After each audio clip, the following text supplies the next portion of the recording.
¿Cuál es el talón de Aquiles de la seguridad ciudadana? Se llama impunidad. Mientras en este país, de cada 100 denuncias que presentan las víctimas en el Ministerio Público, solo reciban respuesta 10 de ellas, ese es el talón de Aquiles, la impunidad.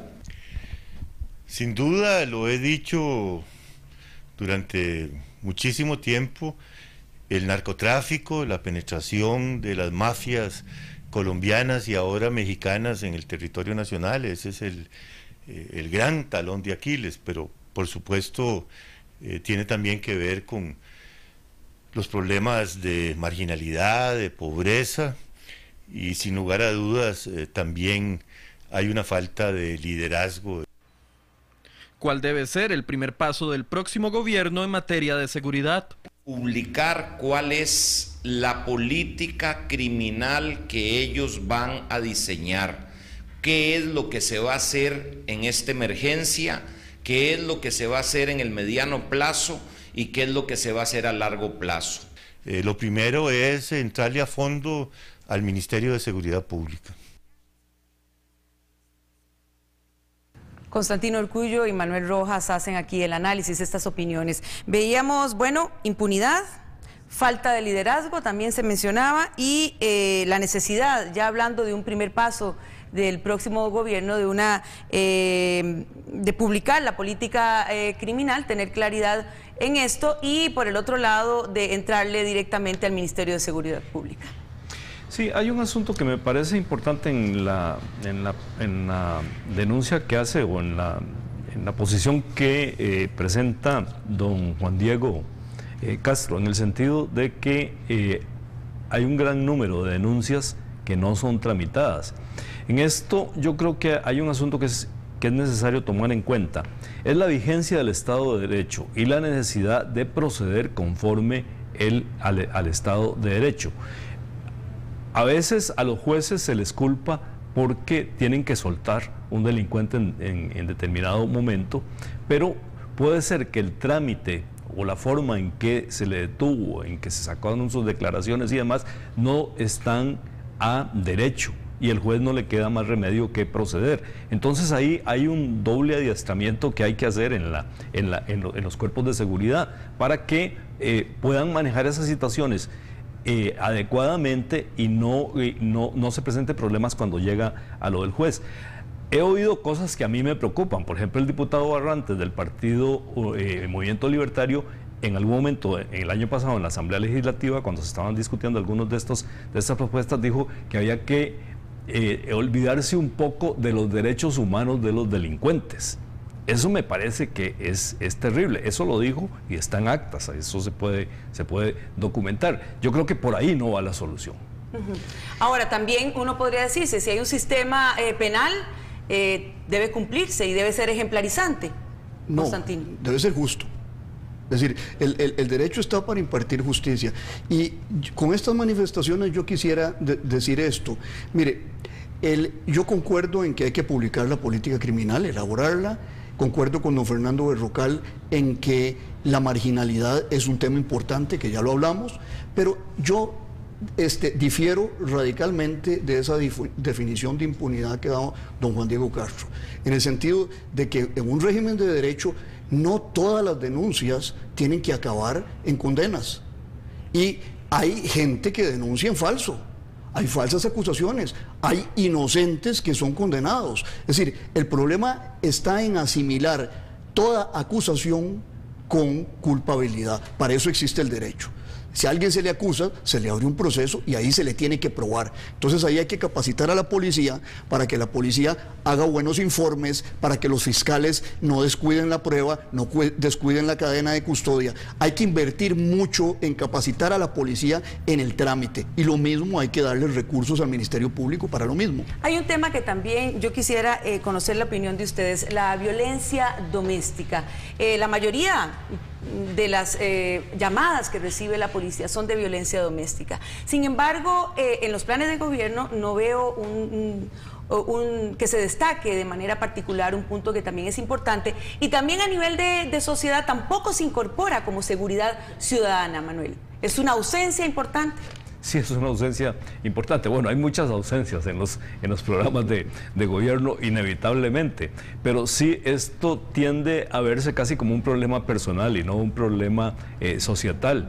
Y yo creo que hay que invertir los términos de la ecuación. Y ahí deberían empezar también los candidatos presidenciales, hablando de la violencia doméstica que afecta a muchísimas familias en las propuestas, en los planes de gobierno.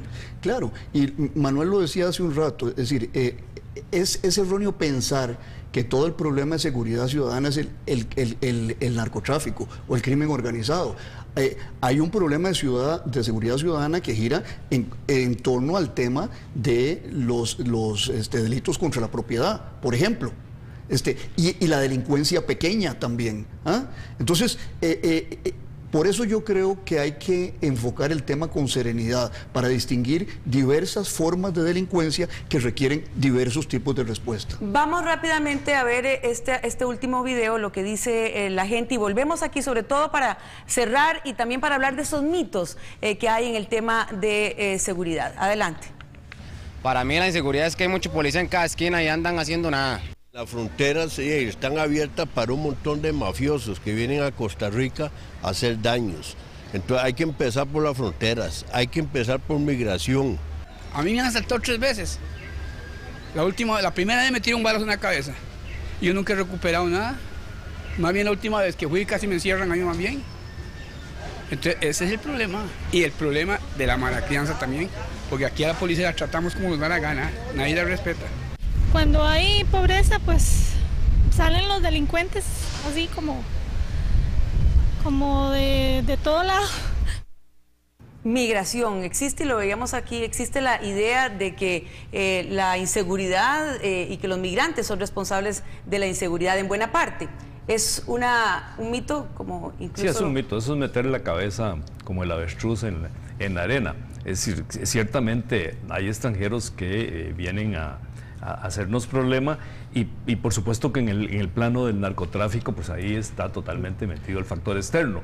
Pero es una explicación. Pero proporcionalmente en las cárceles hay más delincuentes ticos en las cárceles que en la población en general. La proporción de costarricenses es más grande y la proporción de extranjeros es más baja en las cárceles que en la población. Pero es una explicación que busca la gente para un problema que lo agobia. Sí, la busca, pero la tiene que encontrar en este tipo de explicaciones objetivas. Pero ese es el mito de que nosotros somos buenos, limpios, puros y vienen los extranjeros a corrompernos.